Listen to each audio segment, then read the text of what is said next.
오늘은 감사주일입니다. 그래서 오늘 감사주일 설교를 해야 되는데 시대가 시대인 만큼 오늘은 감사주일 설교를 여러분에게 하지 않고 계속해서 우리 요한계시록 강해의 말씀을 오늘도 여러분에게 소개를 하면서 하나님의 말씀을 통해서 은혜 받기를 원합니다. 이 세상에 사는 사람들은 세 가지로 인하여 감사를 합니다. 첫 번째는 과거로 인해서 감사하는 사람이 있습니다. 과거에 모든 일이 잘 되어서 좋은 어머니, 좋은 사람을 만나게 하고 또 하나님께서 과거에 인도해 주신 것을 인하여 감사하는 그런 사람이 있어요. 그런가 하면 현재 문제가 해결이 되고 지금 잘 일이 이루어지기 때문에 현재 일로 감사하는 두 번째 부류의 사람이 있습니다. 그러나 신앙인들은 과거도 아니고 현재 일이 잘 되어서도 아니고 미래 때문에 하늘나라에 간다는 그 하늘의 영광 때문에 하나님이 우리에게 생명을 주신 그 귀한 은혜 때문에 우리가 이 세상에 살면서 그렇게 감사하면서 살아야 한다는 것을 보게 됩니다. 그래야 우리가 이 세상에 살면서 핍박도 당하고 또 어려움도 당합니다. 그러나 우리는 하늘나라에 상급이 있기 때문에 기뻐 뛰놀라고 하신 주님의 말씀을 생각하면서 사실 저는 세상 쪽으로는 감사할 게 하나도 없어요. 왜냐하면 가진 것도 없고 내세울 것도 없고 이 세상에 돌아가는 모든 문제들을 보면은 항상 우리에게 한숨과 그리고 주님이 오실 날이 다가온다는 것을 우리가 느끼면서 우리는 이 세상을 그렇게 기뻐하면서 살 수 없습니다. 또 세상 것 때문에 기뻐하고 즐거워하는 것은 어디까지나 세상적인 것이고 우리는 하늘나라 때문에 영원한 하늘나라의 그 기쁨 때문에 그 축복 때문에 그 생명 때문에 기뻐하면서 감사하는 저와 여러분이 되시길 바랍니다. 오늘 이 본문 말씀 사대교회를 보면요. 세 종류의 교인들이 나와요. 세 종류의 기독교인들이 있어요. 첫째는 살았다는 이름은 가졌으나 죽은 자가 있습니다. 이게 참 비참한 겁니다. 세상에서 이것보다 더 비참한 것이 없을 거예요. 생각해 보세요. 목사고 장로고 권사고 집사인데 이름은 있어요.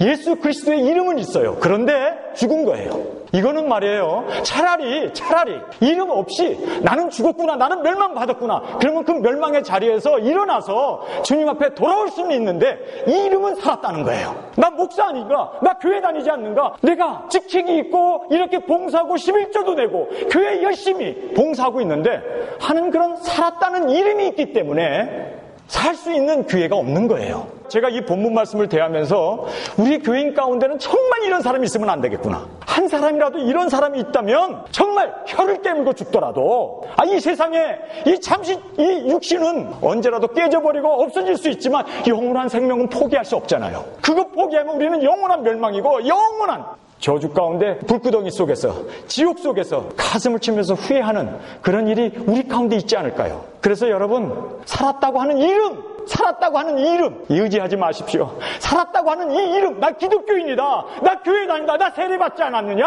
나 주 앞에 이렇게 충성하지 않느냐, 성가대원 아니냐, 주일학교 선생 아니냐. 여러분 그 이름 아무것도 아니에요. 그거 아닙니다. 그것 의지했다가는 여러분의 이름과 함께 여러분 망할 수밖에 없어요. 목사라고 해서 구원이 보장됐습니까?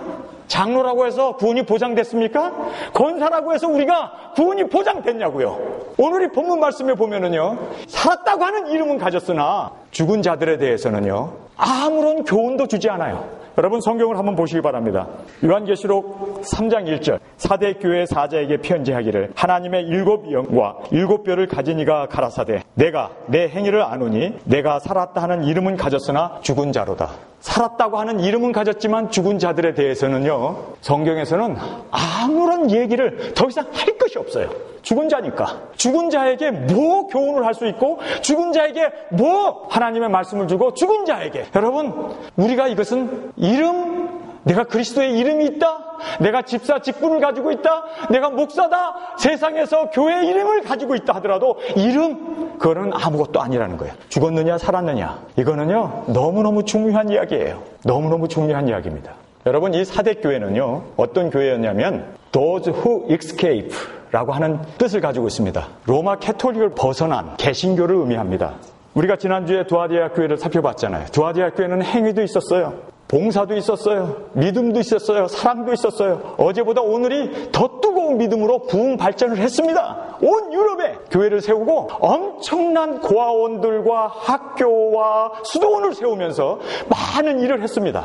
그런데요, 로마 캐톨릭은 우상을 받아들였습니다. 그러므로 말미암아 자신들이 죽어야 하고 큰 환란에 넘겨져야 하고 침상으로, 흑사병이라고 하는 병으로 인해서 엄청난 사람들이 죽었습니다. 심판이 있었습니다. 무서운 심판이 있었습니다. 우상 숭배에 대해서 하나님은요, 자기가 택한 이스라엘까지도 없애버렸어요. 정말 무서운 겁니다. 하나님이 택하시고 메시아를 보낸 이스라엘인데도 우상 숭배를 할 때 그들은 여지없이 하나님의 쓸어버린 바가 되었습니다. 여러분, 무서워할 줄 알아야 돼요. 우리가 은혜 하나님 사랑하면서 마음껏 죄를 짓고, 목사님 설교를 들어보니까 회개에 대해서 너무 강조하는데, 예수님이 십자가에 죽을 때 우리의 과거, 현재, 미래 죄까지 다 담당하지 않았느냐 이거예요. 예수님만 믿으면 뭐 좀 죄를 짓더라도 우리의 미래 지을 죄까지도 예수님이 용서해 주지 않았느냐는 거예요. 제가 그 이야기를 들을 때 마음이 덜커덕, 이게 한국교회, 현대교회의 문제로구나. 여러분, 면죄부라는 것이 왜 이것이 죄악이 됐습니까? 면죄부를, 사람들이 회개할 기회를 돈 주고 면죄부를 사가지고 교회에 헌금을 하면 죄가 사해진다고 회개 기회를 뺏었기 때문에 면죄부가 지옥으로 가게 하는 무서운 정말 저주가 되었던 겁니다. 자기가 죄인인 걸 알아요. 죄진 거 압니다. 그래서 면죄부를 사는 거예요. 죄를 모르면 면죄부 안 사죠. 자기가 죄인인 걸 알아요. 근데 면죄부를 사는 것 가지고 죄가 사해집니까? 회개해야 돼요. 꼬꾸라져야 돼요. 주 앞에 정말 내가 죄인이라 가슴을 치면서 주님 은혜 아니면 나는 살 수 없습니다. 그리고 진정으로 회개를 하는 그 회개를 면죄부가 뺏어버린 거예요. 고해성사가 왜 죄가 됩니까? 성사 고해를 하는 사람에게 어떤 조언을 해줘요. 그것이 무서운 것이 정말 주님 앞에 꼬꾸라지고 회개하고 통회 자복하는 그 기회를 뺏어버린 거예요. 쉽게 용서를 받으니까 쉽게 죄를 져요. 여러분, 죄가 얼마나 무섭다는 걸 알아야 돼요. 그래야 죄에 대해서 진절머리를 떨고, 야, 이 죄가 정말 나로 하여금 천국도 못 가게 하는구나. 내 이름을 흐려버리기도 하는구나. 내가 암만 내 이름이 생명책에 기록된다 할지라도 내가 범죄하면 내 이름을 삭제해버리겠다는 그 말씀에 정말 두렵고 떨림으로 죄의 심각성을 알아야 우리가 죄를 안 져요. 그래서 흰 옷을 입고 주님 앞에 영광을 돌리며 주님과 함께 동행하는 삶을 살 수가 있는 거예요. 죄가 얼마나 무섭다는 걸 알아야 돼요. 그런데 현대교회에서 죄의 두려움을 얘기를 안 해요. 그래서 회개의 기회를 뺏어버리기 때문에 멸망으로 인도해버리는 겁니다. 여기에 오늘 주신 말씀, 살았다 하고 하는 이름은 가졌으나 죽은 자라는 이 말씀, 교회 수십 년 다녔어도 일생 목사 아들로 기독교 가정에서 자라고 성장했다 할지라도 그 이름이 우리를 구원해내는 건 아닙니다. 다음에 두 번째로 가면은 성경에 2절에 나와요. 이 사람은, 저는 성경이 있는 그대로 얘기하겠습니다. 따지려면 저한테 따지지 마세요. 성경을 쓰신 성령님에게 따지고 이 말씀을 하신 예수님에게 따지십시오. 저는 있는 그대로 얘기하겠습니다. 여기 보니까요, 생명을 가진 사람이 있어요. 생명록에 이름이 써진 사람이 있습니다. 영생을 받은 사람이 있어요. 그런데 이 영생을 받았음에도 불구하고 멸망을 받아요. 그것이 두 번째 나오는 사람입니다. 영생을 가졌으나 죽어가고 있는 자가 있었습니다. 2절에 나와 있는 말씀입니다. 너는 일깨워 그 남은 바 죽게 된 것을 굳게 하라. 내 하나님 앞에 내 행위에 온전한 것을 찾지 못하였느니라. 여기서 보면요, 이 말씀 그대로 보시면 아시겠지만 죽지는 않았어요. 영생이 있어요. 그런데 죽어간다는 거예요. 그냥 놔두면 죽어간다는 거예요. 그리고 그 다음 절 3절을 보면은 예수님께서 오셔서 심판하셔요. 그날과 그 시를 모르고 도둑처럼 오셔서 그들을 심판해버립니다. 그러니까 영생은 가지고 있는데 실제로 주님 앞에 멸망을 받는 거예요. 그 심판자 앞에서. 3절을 보겠습니다. 그러므로 내가 어떻게 받았으며 어떻게 들었는지 생각하고 지켜 회개하라. 만일 일깨지 아니하면 내가 도둑같이 이르리니 어느 시에 내게 임할지 내가 알지 못하니.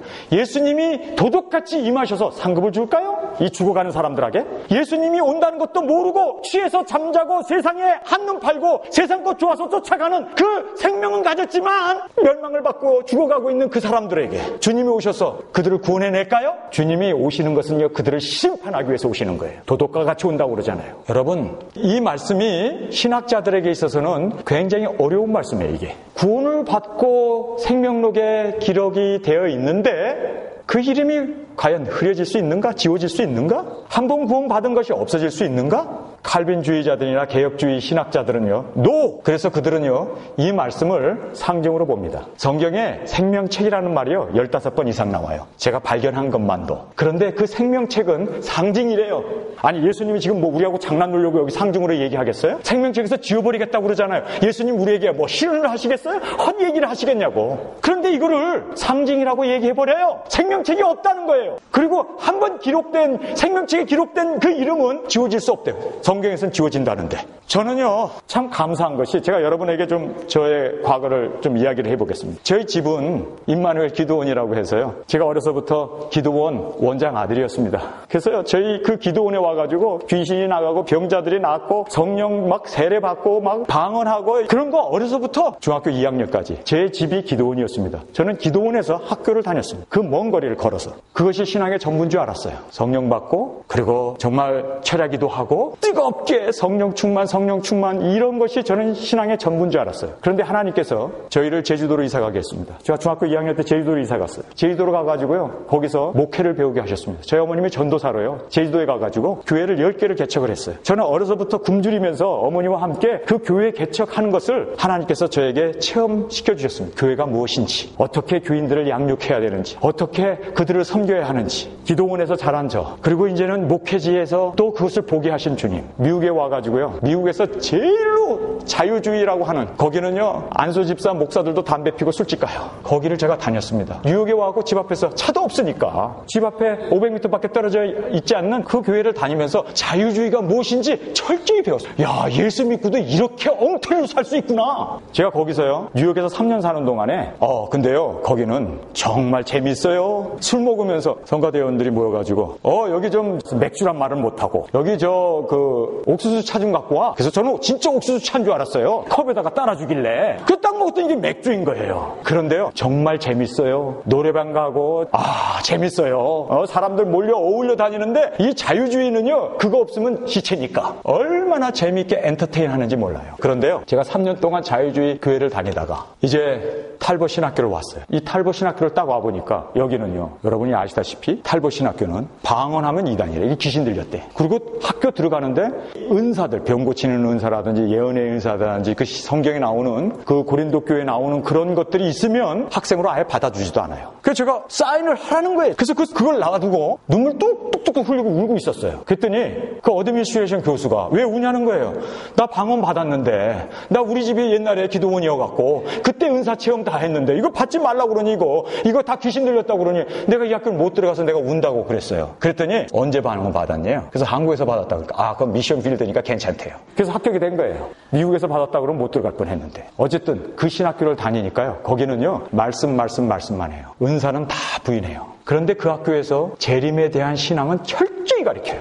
여러분이 아시다시피 전천년주의자들이니까 철저히 성경 말씀이 이제 이루어지게 되고 주님이 오실 것에 대해서는 아예 그냥 막 세뇌를 시킬 만큼 그렇게 성경을 가르칩니다. 제가 거기서 이쪽에서 성령 체험하고 목회가 무엇인지도 배우고 리버럴 교회가 뭔지 모르고 또 이 근본주의자들, 이 정말 보수의 보수라고 하는 그곳에서 제가 신앙생활을 하면서 하나님께서 저에게 어떤 면으로 양쪽을 다 볼 수 있는 그 안목을 주셨어요. 여러분, 우리가 중요하게 생각해야 하는 것은요, 밸런스입니다. 하나님의 말씀, 이쪽에서는 이렇게 얘기해요. 야고보서는 행위를 주장해요. 그러나 이쪽에 또 로마서에 보면은 의인은 믿음으로 말미암아 살리라. 믿음을 강조해요. 그것은 인간이기 때문에 어쩔 수 없는 한쪽으로 편향 지향 쪽으로 나갈 수밖에 없는 야고보는 이렇게 얘기해요. 바울은 또 이렇게 얘기해요. 그러나 성경 전체에서 우리가 어떤 밸런스를 유지해야 되고 깨달아야 한다는 것을 알게 됩니다. 제가 이렇게 여러 가지를 하나님께서 경험하게 하시고 또 30년 동안 목회하면서 제가 깨달은 바는 뭐냐면요.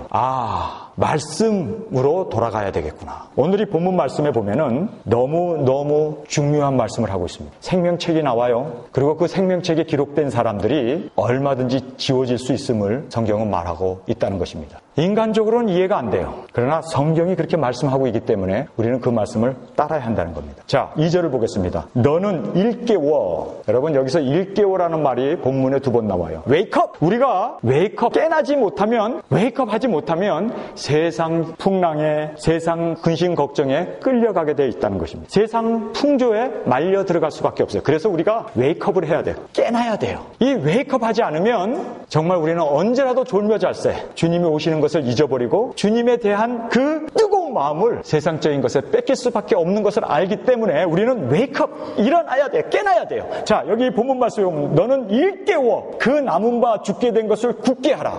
내 하나님 앞에 내 행위에 온전한 것을 찾지 못하였느니라. 여러분, 개신교회가 로마 캐톨릭부터 벗어났는데 로마 캐톨릭은요, 행위로 구원을 받는다는 거예요. 그래서 그들은 행위를 굉장히 강조합니다. 그래서 행위가 없는 믿음은 죽은 거라고 얘기할 만큼 그렇게 행위와 봉사와 섬김과 이 헌신을 굉장히 강조해요. 로마 캐톨릭이 그래 왔습니다. 그런데 루터나 칼빈이나 이 종교 개혁자들이 이거 행위로 구원받는 게 아니고 우리의 어떤 그런 나의 그 선행으로 구원받는 게 아니기 때문에 우리가 그 선행이나 나의 어떤 그러한 공로나 나의 그런 어떤 행위, 이것으로 구원받는 게 아니다. 구원은 믿음으로 말미암아 받는다. 그래서 믿음 이것만을 강조를 해요. 근데요, 여러분, 시계에 보면은 추가 있죠. 왔다 갔다 합니다. 그런데요, 캐톨릭은 이쪽으로, 행위 쪽으로, 우리의 공로 쪽으로 많이 강조하고 구원이 바로 거기에서 이루어진다고 그렇게 강조했습니다. 성경에 없는 이야기는 아니에요. 그런데 이쪽으로 이 개신교의 종교 개혁자들은 이쪽에 믿음으로 의롭게 된다. 믿음만 강조했지 양쪽으로 이렇게 벌어지게 된 그런 안타까운 모습을 우리가 보게 됩니다. 그런데 성경은요, 가운데 있어요. 정말 구원받은 사람은 행위가 온전해질 수밖에 없습니다. 만약에 내 행위가 따라오지 않는다면 우리는 구원을 의심해야 됩니다. 왜냐하면 열매를 봐서 그 나무를 알 수 있기 때문입니다. 결과로 봐서 내가 정말 구원받았는지 구원받지 못했는지는 열매를 봐서 알기 때문에 나의 삶 가운데 추잡하고 더럽고 완악한 세상적인 그러한 더러움이 쏟아져 나오면서 나는 구원받았다고 암만 이야기한다 하더라도 그것은 불가능하다는 얘기입니다. 오늘 이 본문 말씀에 보면요, 행위라는 말이 예수님께서 내가 내 행위를 아노니 내 행위가 하나님 앞에 합당하지 않다. 행위라는 말을 2번 써요. 그리고 옷이라는 말을 3번 씁니다. 그만큼 우리는 거룩한 옷을 입어야 하고 거룩한 행위와 거룩한 삶과 거룩한 모습이 나의 삶 가운데 드러나게 되어 있습니다. 왜냐면요, 여러분이 제 생각을 어떻게 알 수 있습니까? 내가 무슨 생각을 하고 있는지 몰라요. 그러나 나의 삶은 나타나고 보여집니다. 마찬가지로 여러분이 저를 볼 때 삶의 행위를 보고 아, 저 사람이 진실한 사람이구나, 저 사람이 가짜로구나, 진짜로구나 구분해낼 수 있는 것처럼 예수님께서도 우리의 행위를 보시겠다고 그래요. 내가 하나님 앞에 하나님의 눈으로 볼 때 2절을 보세요. 내 하나님 앞에 내 행위에 온전한 것을 찾지 못했다라고 얘기해요. 왜 그러면 하나님 앞에, 하나님 눈앞에 온전한 행위가 없었을까요? 왜 없었을까요? 그 이유는 제대로 된 믿음, 제대로 된 신앙, 제대로 된 하나님에 대한 의지함이 없기 때문이라는 겁니다. 정말 진정으로. 저는요, 표정 관리가 잘 안 돼요. 제가 벌써 마음에 좀 누구를 미워하면 얼굴에 확 나타나요. 내가 주님 사랑하는 것 감출 수 없다는 거예요. 그 생명, 그 빛, 그 짠맛 내 삶 가운데 그대로 나타날 수밖에 없다는 거예요. 내 삶을 보면은 저 사람이 주인이 누구인지 알 수가 있어요. 저희 집에 개 한 마리를 키워요. 모찌라고 하는 개예요. 찹쌀개인데요. 이 개가 말해요. 제 기분이 어쩐지 꿰뚫어봐요. 아예 심리학도 공부도 안 했는데 내가 문을 꽉 닫고 씩씩거리고 들어오면요, 2층으로 도망가 버려요. 갖고 나오지도 않아요. 눈치만 살살 보고 저 주인이 지금 화가 났구나, 엉덩이라도 걷어찰까봐 도망가가지고요. 알아. 아니, 그런 찹쌀개도 조그만 개도 주인의 표정만 딱 보면은 사람의 그 태도를 보고 마음을 꿰뚫어 봐요. 여러분, 태도는 이거는 숨길 수 없어요. 내 삶 가운데 내 행위가 바로 나의 정신세계를 그대로 투영해주고 나타나는 겁니다. 그래서 요즘 사이칼로지에 보면 비헤비어 사이칼로지라는 게 있어요. 행동 심리학이라는 게 있습니다. 그 사람의 행동을 보면 이 사람 불안하구나, 그 사람의 행동을 보면 이 사람 정직하구나, 그거를요 꿰뚫어 봐요. 발을 이렇게 딱 꼬고 앉잖아요. 그러면 저 사람이 지금 릴렉스 하겠다는 얘기구나, 이제 좀 진지한 뭐를 얘기하겠구나. 그 행동 심리학에서는요, 그 사람이 눈을 깜빡깜빡 가린다든지 입이 실룩실룩 한다든지 이마를 자꾸 이렇게 만진다든지 이런 것에 대해서 우리의 마음의 심리를 그대로 꿰뚫어 봐요. 그리고 그것이 정확하게 맞아요. 그래서 행동 심리학이 나온 겁니다. 그런데요, 예수님께서는 우리를 평가하는데 열매를 평가하겠다는 거예요. 암만 너가 마음에 믿음이 있고, 너가 암만 뜨겁게 나를 사랑하고, 너가 암만 내 마음으로 정말 중심을 주님 앞에 드린다 하더라도, 그래? 그러면 보여줘. 결혼할 때만 아이도 하지 말고 지금 보여줘. 주님도 그래요. 너 정말 나 사랑하냐? 내 양을 치라는 거예요. 마음으로만 사랑해요. 그 이득신이라고 그래가지고 믿음 이걸로 의로워진다. 그리고 계속 그냥 중심을 보시는 하나님, 우리의 마음을 보시는 하나님, 우리의 생각을 보시는 하나님, 그리고요 행동하지 않는 것에 대해서 주님께서는요 야단을 치는 거예요. 너 그 마음으로 암만 나 사랑한다고 그러고 입으로 너가 암만 나를 따른다고 그러고 그런다 하더라도 열매를 보아서 나무로 한다는 거예요. 주님께서는 심각하게 우리에게 물으셔요. 뭐라고 얘기합니까? 너는 일깨워 남은 바 죽게 된 것을 굳게 하라. 내 하나님 앞에 내 행위에 온전한 것을 찾지 못했다는 거예요. 행위를 찾으시는 주님, 열매를 찾으시는 주님. 여러분, 마음, 마음에 있는 것은요, 행동으로, 삶으로 나타나게 되어 있습니다. 이거 굉장히 중요해요. 우리가 왜 실족하는 줄 아세요? 나의 삶의 태도를 보고 다른 사람들이 실족해요. 그렇게 설교도 잘하고 그렇게 참 사랑도 있고 그런데요, 딱 하고 가래침을 딱 뱉는데 그 모습을 딱 보니까 존경심이 다 무너져 버리는 거예요. 여러분, 제가 왜 이런 얘기를 하냐면요, 우리의 이 태도, 암만 그가 하나님을 사랑한다 어쩐다 저쩐다 하더라도 우리가요, 삶의 모습이 정말 모든 사람이 흠모할 만한 그런 삶의 모습이 돼야 돼요. 무슨 얘기인지 아시겠어요? 제가요, 암만 설교를 잘하고 뭐 사람들에게 인기가 있고 뭐 이렇다 하더라도 제가 딱 담배 하나 물고 하고 담배 피는 걸 여러분이 보세요. 그럼 어떻게 되는지 아세요? 저건 아니다. 이렇게 돼요. What shall I do?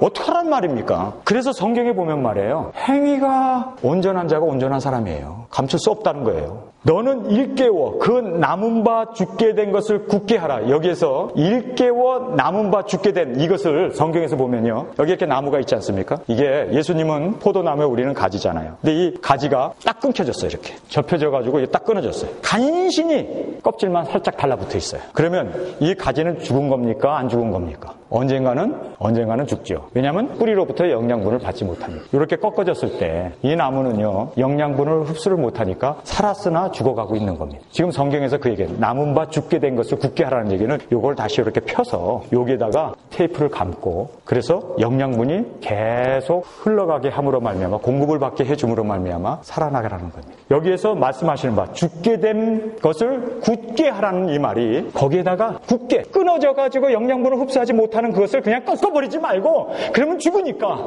그래도 거기에다가 테이프를 하고 영양분이 갈 수 있도록 그렇게 묶어두면, 양 목사님, 이렇게 묶어두면 삽니까? 죽습니까? 너는 일깨워 그 남은 바 죽게 된 것을 굳게 하라. 굳게 묶어놓고 계속 영양분이 갈 수 있도록 생명 되신 주님의 그 공급함, 생명의 공급을 계속 받을 수 있도록 그렇게 하라는 거예요. 내 하나님 앞에 내 행위에 온전한 것을 찾지 못하였다라고 얘기합니다. 그러므로 내가 어떻게 받았으며, 여기서 보면요, 그 테이프로 감는데 꺾어져가지고 가만 놔두면 죽어요. 멸망받아요. 그런데 그 죽어가는 거기에 그러므로 내가 어떻게 받았으며, 받았다는 얘기는 뭡니까? 성령 받은 걸 얘기합니다. 여러분, 우리가 신앙생활 하는데 세 가지 종류의 사람이 있어요.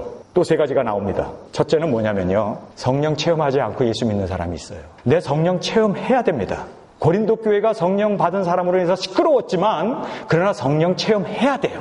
왜냐하면 성령을 받은 사람은요, 그래도 하나님 두려워하는 마음이 있어요. 하늘나라에 대해서 소망이 있어요. 하나님 말씀이 믿어져요. 성령을 받은 사람은. 여러분, 그가 인격적으로 나이스하고 뭐 여러 가지로 친절하고 뭐 그렇다 할지라도 성령 받은 목사와 받지 않은 목사는요, 큰 차이가 있습니다. 성령 받으라고 얘기하셨어요. 그리고 예수님께서 부활하시고 자신의 영을 우리에게 부어주시는 이유가, 이 성령이 우리에게 임하시면 권능을 받고 그리고 증인이 될 수 있는 그 능력을 우리에게 주세요. 목숨을 귀하게 여기지 아니하고 사명을 귀하게 여길 수 있는, 그것이 성령 받은 자의 모습입니다. 물론 성령 받았다고 해서 죄 안 짓는 거 아니에요. 넘어지지 않는 거 아니에요. 실수 안 하는 거 아닙니다. 그러나 받지 않고 넘어진 사람과 받은 사람의 차이점은 달라요. 정확하게 성경에서는요, 그 다른 모습을, 사명을, 성령 받은 사람은요, 그래도 사명을 따라 삽니다. 그래도 말씀을 믿어요. 성령이 임하시면 우리에게 제일 먼저 들어오는 것이 하나님의 말씀의 진리인 것이 깨달아지잖아요. 성령 보혜사 성령이 우리에게 오시면 이 말씀이 살아있는 말씀, 성령의 감동감으로 씌워진 말씀인 것을 우리가 알게 되지 않습니까? 그래서 성령 체험을 해야 돼요. 그래서 여기서 뭐라고 얘기합니까? 그러므로 내가 어떻게 받았으며, 이 받았다는 말은요, 성령 받은 걸 얘기해요. 내가 어떻게 성령을 받았는가? 내가 정말 세상에서 죄 가운데 살던 나에게 어떻게 성령이 임하게 되었는가? 그 성령 받은 것에 대해서 깨닫게 되고 나서 그 다음에 또 한 가지 말씀이 있습니다. 어떻게 들었는지. 들었다는 것은요, 복음을 들은 겁니다. 하나님의 말씀을 들은 겁니다. 우리가 성령을 받아야 하나님 말씀이 깨달아져요. 하나님 말씀이 내게 들어오고 나에게 진리가 되는 겁니다. 그래서 받은 것, 성령부터 받고 그 다음에 하나님의 말씀이 우리 안에 들어오기 시작해요. 많은 사람들이 말씀으로 가다가 성령을 받는 경우도 있어요. 그러나 또 성령 받고 말씀이 들어오는 경우도 있습니다. 그것은 하나님께서 주시는 그 순차적인 차이이기 때문에 우리가 이것이 정도다 저것이 정도다라고 얘기할 수가 없어요. 예수님께서는요, 제자들에게 먼저 하나님의 말씀을 가르쳤어요. 복음이 무엇인지, 예수 그리스도가 누구신지 제자들에게 가르쳤어요. 그리고 나중에 성령이 임하셨어요. 오순절날 성령이 임하셨습니다. 그러나 또 많은 교회에서는 성령부터 받고 그리고 성령 받으니까 말씀이 깨달아지고 양육받는 경우도 있어요. 그러니까 이것이 무엇이 우선이다라는 말은 우리가 할 수가 없지만, 그러나 성령은 받아야 돼요. 받고 얘기하자고요. 성령은 체험해야 됩니다. 그 다음에 두 번째로 우리에게 주시는 말씀이 말씀 체험이에요. 여기 나오잖아요. 어떻게 받았으며 어떻게 들었는지 생각하고, 그것을 생각하고 끝나라고 얘기하는 게 아니라 지키라고 얘기해요. 여러분, 성령은 우리에게 주신 이유는 성령의 인도함을 받게 하기 위해서 성령을 주신 거예요. 하나님이 우리에게 말씀을 주신 것은 그냥 이해하고 깨달으라고 주신 게 아니라 우리의 삶으로 살라고 주신 거예요. 그래서 지키라는 말이 나와요. Keep it! 여러분, 하나님의 말씀에 순종하려고 할 때 하나님의 강한 역사와 이적을 체험하게 되는 거예요. 그래서 성령도 우리에게 주신 이유는 그 음성에 정말 민감하게 성령님의 인도함을 받기 위해서 우리에게 주신 것이지, 성령 주신 이유가 다른 게 있다는 것이 아닌 것을 우리는 알게 됩니다. 그래서 어떻게 받았으며 어떻게 들었는지 생각하고 지키란 말이에요. 순종하라는 거예요. 그 말씀에 순종하고 하나님의 성령의 인도하심에 순종하고 나갈 때 깨닫게 되는 것이, 내가 죄인이로구나, 회개가 나와요. 하나님 말씀을 보니까 내가 죄인이라는 걸 깨닫게 돼요. 성령님의 인도함을 받아보니까 너무너무 양심이 괴롭고 힘들고 정말 입에서 말할 수 없는 탄식이 터져 나오는 거예요. 그래서 회개가 나오는 겁니다. 여러분, 말씀 없이 회개할 수 있는 줄 아세요? 성령의 역사 없이 여러분이 회개할 수 있는 줄 아세요? 아니에요. 진정한 회개는 말씀과 성령의 그 순종함을 통하여 우리에게 회개가 일어나게 된다는 것입니다. 성경의 말씀입니다. 그러므로 내가 어떻게 받았으며 어떻게 들었는지 생각하고 지키어 회개하라. 만일 일깨지 아니하면 내가 도둑같이 이르리니 어느 시에 내게 임할지 내가 알지 못함이라. 여기서 보면요, 신앙인들에게 있어서요, 너무나 깨어나지 못한 성도들이 많아요. 지금 말세인데, 지금 주님이 오실 날이 가까웠는데, 이제는 정말 말세 지말에 우리가 살고 있는데, 세상 사람들은요, 말세 얘기하면은요, 벌써 이상한 사람이네, 이상한 소리 하네, 베리칩 666 얘기하면 이 사람 또 이단 아니야? 색안경을 끼고 본다는 거예요. 그런데 성경에서 보면요, 그렇지 않습니다. 성경에서 보면은 일깨야 돼요. 깨 있어야 돼요. 정말 주님이 오신다는 것에 대해서 wake up, 깨나 있지 않으면 우리가 세상 술에 빠져 들어가고 세상에 좋은 것에 다 한눈 팔게 되고, 거룩함 생각 안 하게 되고, 천국 보이지도 않고 세상에 좋은 것을 따라갈 수밖에 없다는 것입니다. 이 초대 교인들이 자신들이 죽기 전에 예수님이 분명코 재림하실 것을 굳게 믿으면서 살아왔습니다. 베드로도 바울도 요한도 그리고 12사도 모두가 다 그렇게 믿으면서 주님이 오실 것을 바라보면서 순교자의 삶을 살았습니다. 그런데요, 예수님이 2000년이 되도록 오시지 않았어요. 지금도 안 오셨어요. 그렇다면 초대 교인들이나 사도들의 신앙이 잘못된 것인가요? 아닙니다. 그들은 신앙의 정상에 오른 것입니다. 사랑하는 신랑 되신 예수님을 고대하며 재림을 사모하며 사는 삶은 신앙의 최고 경지에 이른 완성된 모습입니다.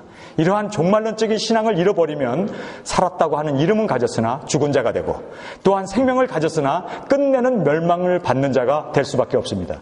마찬가지로 우리도 주님이 오실 것에 대해서 고대하면서 정말 손꼽아 기다리는 그러한 믿음이 없으면 우리가 다 타락하게 돼요. 다 세상 것 쫓아가게 돼 있고, 우리가 세상에 현혹되어지고, 그리고 세상과 함께 멸망받을 수밖에 없다는 것을 알아야 돼요. 그래서 우리는 끝내 주님이 오시는 그날까지 계속 주님을 고대하면서 주님을 바라보면서 그렇게 산 사람들이 우리의 삶이 되어야 합니다. 그래서 그 다음 절에 너무너무 중요한 이야기를 하고 있습니다. 여러분 보십시오. 그러나 4절입니다. 사대 그 옷을 더럽히지 아니한 자 몇 명이 내게 있어. 왜 옷을 더럽히지 않았다라고 얘기할까요?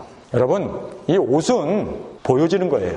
이 보여지는 거 우리가 조심해야 돼요. 예수 믿는다고 해서 예수님이 나의 모든 죄를 다 속해주시고 용서해줬다고 해서 면죄부 받은 것처럼 그렇게 허투루 막 살면은 예수님 얼굴에 먹칠하는 것이 돼요. 그래서 우리가 정말 조심하면서 살아야 돼요. 정말 내게 예수 그리스도의 이름이 있고 생명이 있고 예수님이 나와 함께 동행하시고 걷기 때문에 예수님의 그 아름다운 모습을 나타내기 위해서 바들바들 떨면서 예수님, 내가 아니고 주님이 나타나십시오. 내가 아니고 주님의 생명이 나타나십시오. 내가 아니고 주님의 사랑이 나타나십시오. 내가 아니고 주님의 은혜가 나타나십시오. 그렇게 나를 죽이고 부인하고 주님이 앞서기 위해서 그렇게 살아야 돼요. 주님이 오시는 그날까지. 왜요?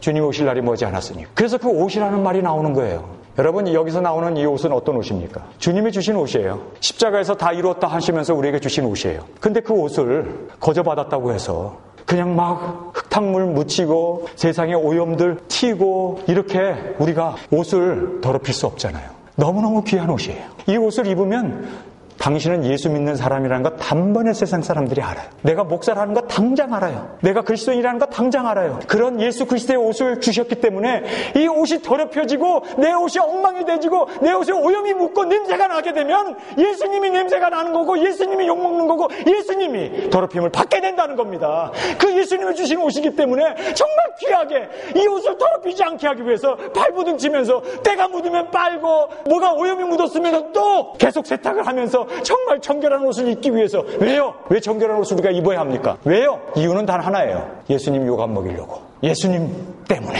그래서 정결한 옷을 입고 성경에 나와 있는 대로 4대에 그 옷을 더럽히지 아니한 자 몇 명이 있대요. few. 정말 우리가 여기서 가슴을 쳐야 돼요. 몇 명밖에 없답니다.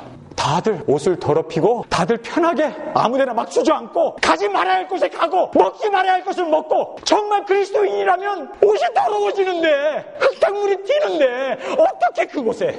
여러분, 페인트 칠하는 사람들 보세요. 옷부터 갈아입습니다. 왜냐하면 페인트 칠하면서 내 옷에 페인트가 안 묻는다는 거는 기적입니다. 그래서 페인트 칠하는 사람은 페인트가 묻은 옷을 입고 칠해요. 조심히 양복 입고 조심히 앞만 칠해봐도 튀어요. 우리가 그렇게 조심하게 살아야 돼요. 이 옷이라는 거는요, 우리가 세상에 입고 다녀야 하기 때문에 세상물이 튈 수밖에 없고 오염이 튈 수밖에 없어요. 그래서 항상 하나님의 말씀으로 내 자신을 돌아봐야 돼요. 정말 나에게 무엇이 튀었는가, 나에게 어떤 오염이, 그건 모르고 그냥 활개치고 돌아다니면 예수님이 욕을 먹어요. 예수님 그렇게 욕먹이고 싶어요? 예수님은 정결하신 분이기 때문에 정결한 자와 함께 다니기를 원하세요. 그래서 여기 보니까 4대에 그 옷을 더럽히지 아니한 자 몇 명이 내게 있어 흰 옷을 입고 나와 함께 다니리니.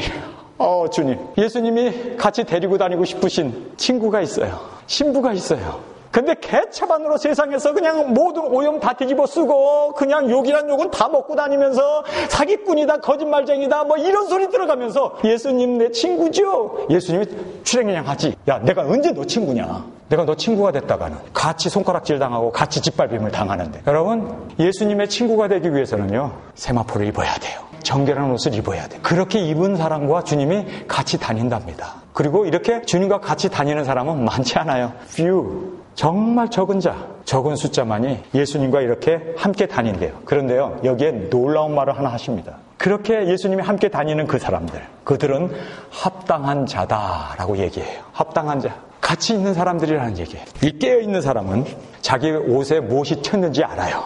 깨어있는 사람은. 그래서 흙탕물이 튀었네.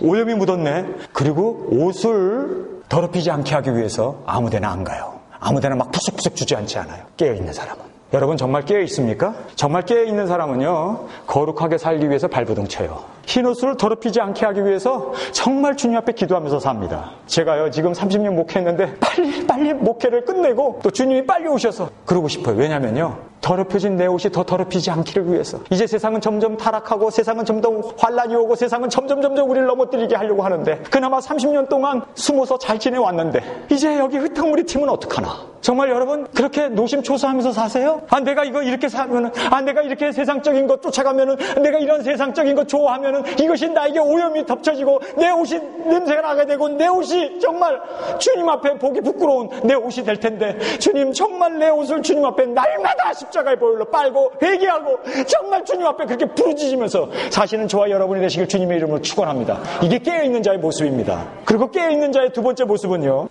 성경에서요, 생명책에 기록되어 있다요. 그 이름이. 여러분, 제 이야기가 아닙니다. 보세요.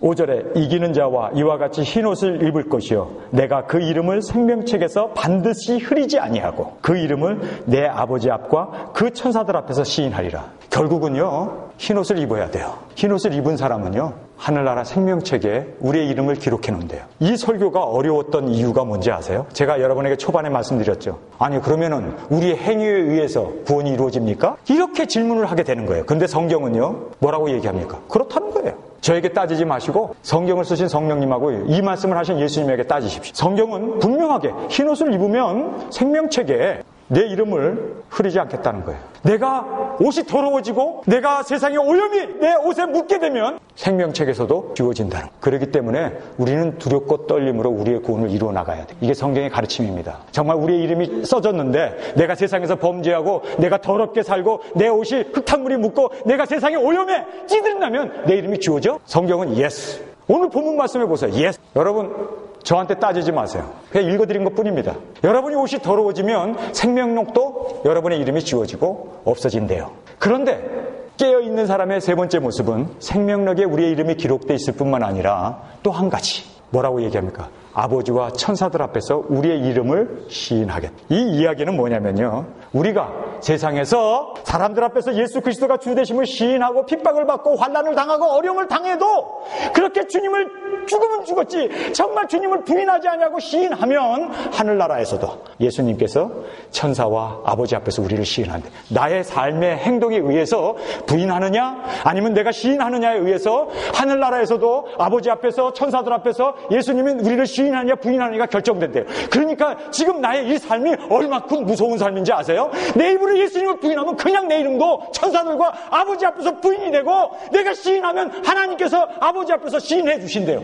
여러분 이게 제 얘기가 아니에요. 내 옷이 더러워지면 하늘나라의 생명책에 이름도 지워버린대요. 제 얘기가 아닙니다.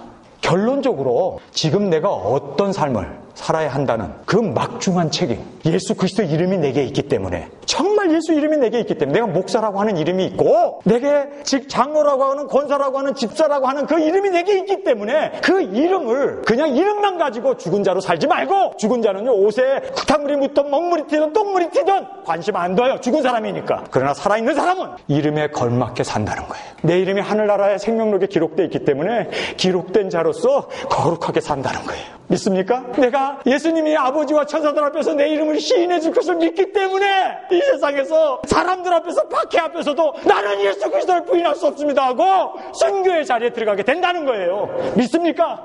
여러분 거꾸로 생각하면 안 돼요. 이름만 있고 행위가 없으면 죽은 사람이에요. 여러분은 어떻습니까? 여러분은 정말 내 이름이 하늘나라에 기록된 것을 믿습니까? 그러면요 세마포를 입어야 돼요. 내가 더럽게 살면 하늘나라에 내 생명에 기록된 내 이름도 지워진다는 것을 성경에서 말씀하고 있기 때문에 아멘으로 받아들여야 돼요. 그리고 두렵고 떨림으로 우리의 구원을 이루어 가야 합니다. 그리고 아버지 앞에서 예수님이 천사들 앞에서 내 이름을 시인해 주기 때문에, 그걸 믿기 때문에, 그걸 믿은 사람은, 그 생명이 있는 사람은 사람들 앞에서도 목숨 걸고 순교자의 삶으로 살게 된다는 것입니다. 우리 다 같이 일어나 기도드리겠습니다. 하나님 아버지, 정말 어려운 말씀을 우리가 읽었습니다. 그러나 말씀이기 때문에 이 말씀을 있는 그대로 받아들이기를 원합니다. 주여, 나의 짧은 생각, 나의 작은 주먹만한 내 두뇌로 이 모든 것을 이해하려고 하기를 원치 않습니다. 주님이 말씀하셨기에 이것은 진리입니다. 주님이 우리에게 주신 말씀이기 때문에 우리는 이 말씀을 순종하고 따르기를 원합니다.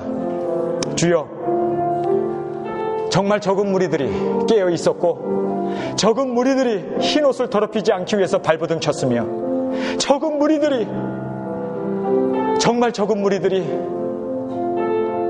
생명록에 기록되어 있었고 그 이름이 기록되어 있는 것을 믿기 때문에 사람들 앞에서도 주님을 부인하지 않았습니다.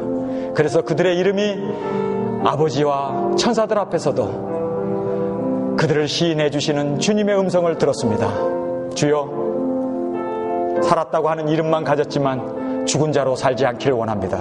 죽은 자는 옷이 더럽혀지던 예수님의 이름이 똥칠이 되던 관심을 갖지 않습니다. 그러나 살아있는 사람은 예수님 때문에, 예수님을 위하여 나를 구원해 주시고 나를 용서해 주시고 하나님의 자녀로 받아주신 그 축복을 알기 때문에 그 은혜에 합당하게 삶을 고백합니다. 오늘은